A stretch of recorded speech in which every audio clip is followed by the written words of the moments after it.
Thank you, Stephen. This morning, we're taking a look at some of the changes that you can expect coming up in local politics this fall. First, let's get a little perspective. In one race in San Diego, in the 1960s, Tom Hom was the first Asian American elected to the San Diego City Council. He later became a state assembly member. 50 years later, Hom remains the only Asian American to serve on the San Diego City Council. However, that will change this coming November. The two candidates in District 6, Carol Kim and Chris Kate, will face off in the November election. Both are of Asian descent.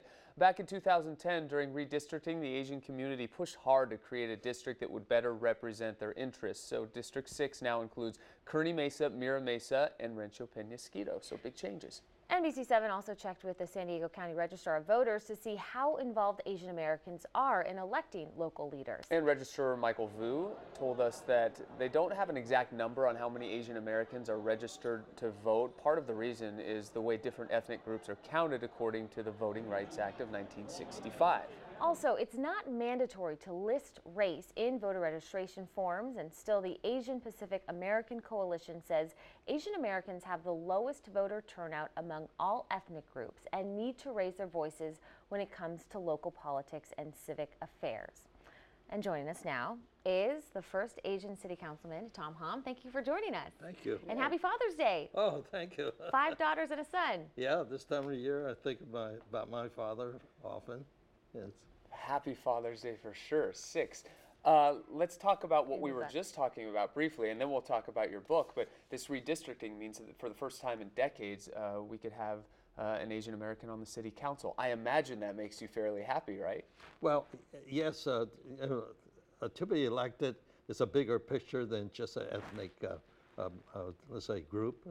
You have to think in terms of what's best for the city overall, and also understand the problems of very unique areas that needs, let's say, the attention of City Hall. Yeah. We were talking a little bit about how things have changed in San Diego over the last 30 years. You're one of the first investors of the gas lamp quarter before it became what it is now. You were involved with Old Town and building of Qualcomm Stadium. How has the San Diego changed since you were in City Council? Well, it has changed. I think government has gotten bigger. It was, let's say, easier to work within that framework.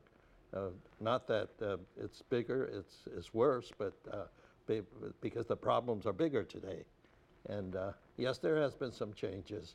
And I think overall we need to, let's say, downsize some of these areas to be more effective, more efficient. And I know you cover this in your book, but when you look around downtown specifically, can you believe what's happened down here compared to 30 years ago?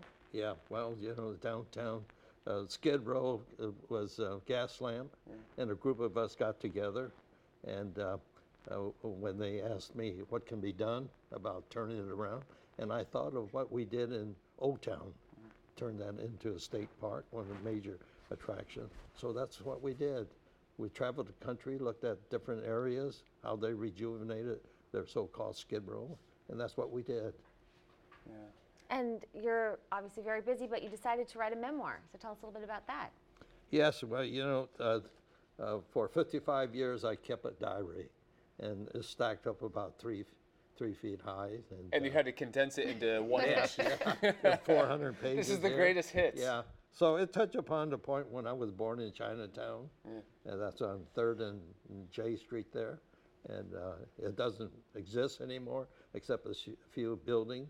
And I talk about that experience, going to school and working within the environment, and how I got involved in politics when my dad pointed out City Hall, and when I was about 12. He said, in America, the laws that come out of there dependent upon the voters who they put in there. So that kind of caught my attention.